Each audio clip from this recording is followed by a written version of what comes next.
Hello दोस्तों, गृहिणी मधुपरी channel में एक बार फिर से आपका स्वागत है। और आज मैं आपके लिए लेकर आई हूँ कि पितृपक्ष के पीछे का रहस्य क्या है, क्यों मनाया जाता है, इसके पीछे की क्या कहानी है और सबसे पहले किसने पितृ श्राद्ध किया था।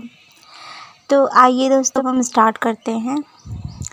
दोस्तों, अश्विन कृष्ण प्रतिपदा से लेकर अमावस्या तक ब्रह्मांड की ऊर्जा तथा उस ऊर्जा के साथ पितृ प्राण पृथ्वी पर व्याप्त रहता है। धार्मिक ग्रंथों में मृत्यु के बाद आत्मा की स्थिति का बड़ा सुंदर और वैज्ञानिक विवेचन भी मिलता है। मृत्यु के बाद 10 गात्र और 16 सपिंडन तक मृत व्यक्ति प्रेत की संज्ञा में रहता है। पुराणों के अनुसार वह सूक्ष्म शरीर जो आत्मा भौतिक शरीर छोड़ने पर धारण करती है प्रेत होती है। प्रिय के अतिरेक की अवस्था प्रेत है, क्योंकि आत्मा जो सूक्ष्म शरीर धारण करती है तभी उसके अंदर मोह, माया, भूख और प्यास का अतिरेक होता है। सपिंडन के बाद वह प्रेत पितरों में सम्मिलित हो जाता है। पितृपक्ष भर में जो तर्पण किया जाता है उससे वह पितृ प्राण स्वयं अव्यापित होता है। पुत्र या उसके नाम से उसका परिवार जौ तथा चावल का पिंड देता है। उसमें से अंश लेकर वह अंभ प्राण का ऋण चुका देता है। ठीक अश्विन कृष्ण प्रतिपदा से वह चक्र ऊर्ध्वमुख होने लगता है। 15 दिन अपना अपना भाग लेकर शुक्ल पक्ष की प्रतिपदा से पितृ उसी ब्रह्मांडीय ऊर्जा के साथ वापस चले जाते हैं, इसलिए इसको पितृपक्ष कहते हैं। और इसी पक्ष में श्राद्ध करने से पितरों को प्राप्त होता है। इसी पक्ष में श्राद्ध करने से उनको संतुष्टि मिलती है। पुराणों में कई कथाएं इस उपलक्ष्य को लेकर हैं। बहुत सारी प्रचलित कहानियाँ हैं, बहुत सारी कथाएं हैं, लेकिन उसमें से कुछ महत्वपूर्ण कहानियाँ हैं जिसमें कर्ण के पुनर्जन्म की कथा काफ़ी प्रचलित है। हिंदू धर्म में सर्वमान्य श्री रामचरित्र में भी श्री राम के द्वारा श्री दशरथ और जटायु को गोदावरी नदी पर जलांजलि देने का उल्लेख है। एवं भरत जी के द्वारा दशरथ हेतु 10 गात्र विधान का उल्लेख भरत के 10 गात्र विधाना तुलसी रामायण में हुआ है।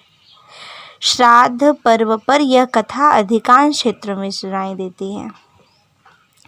कथा के अनुसार महाभारत के दौरान कर्ण की मृत्यु हो जाने के बाद जब उनकी आत्मा स्वर्ग में पहुंचती है तो उन्हें बहुत सारा सोना और गहने दिए गए।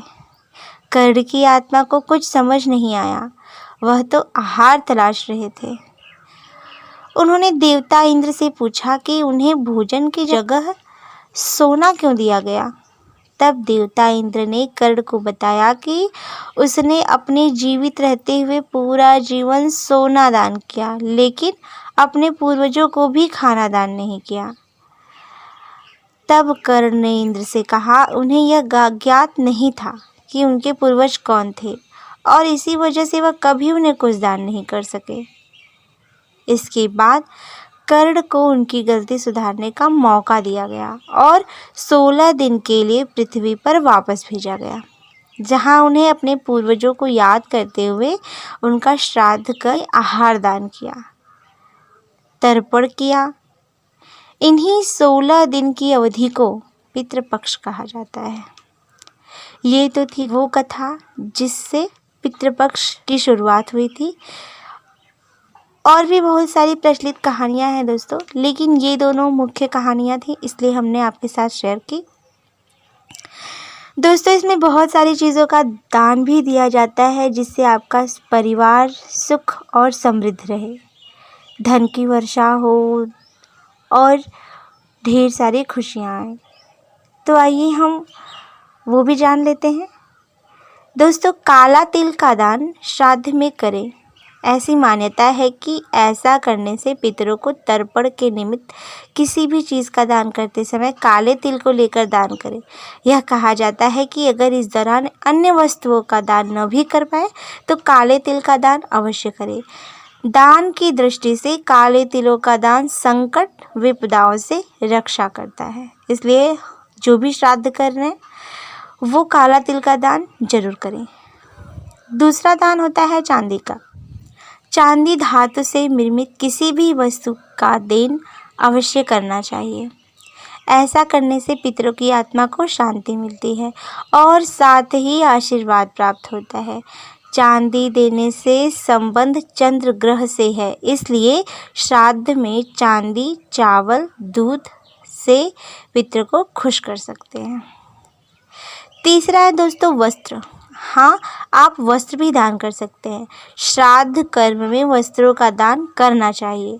मान्यता है कि जो व्यक्ति श्राद्ध करता है तो ऐसे में धोती दुपट्टे का दान करें।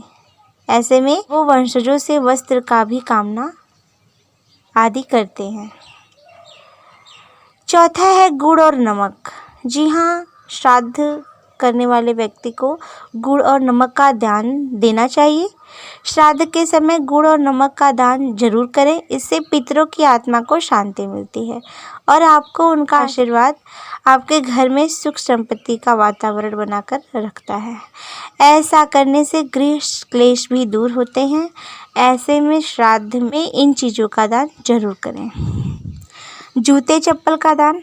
पूर्वजों की आत्मा को शांति के लिए आप जूते चप्पलों का दान कर सकते हैं। ऐसा करने से आपके पूर्वज खुश होते हैं। मान्यताओं के अनुसार ऐसा करने से घर में सुख, शांति और खुशहाली आती है और पितरों की आत्मा को भी शांति मिलती है। जी हाँ, आप जूते और चप्पल का भी दान कर सकते हैं, इसलिए इन सब चीज़ों को ध्यान में रखते हुए आप श्राद्ध करिए। आपके घर में ढेर सारी खुशियाँ आएंगी, धन की वृद्धि होगी और क्लेश भी दूर होंगे दोस्तों, क्योंकि पितृ अगर खुश हैं तो यह बहुत ही पुण्य का काम है और पितृदोष सबसे बड़ा दोष होता है। इसलिए हमेशा पितरों को पिंडदान करते रहें और उनका श्राद्ध हर साल 16 दिन के लिए महीने में आता है ये दिन पितृपक्ष का, उस दिन आप करें। इससे बहुत सारे दुखों का निवारण हो सकता है।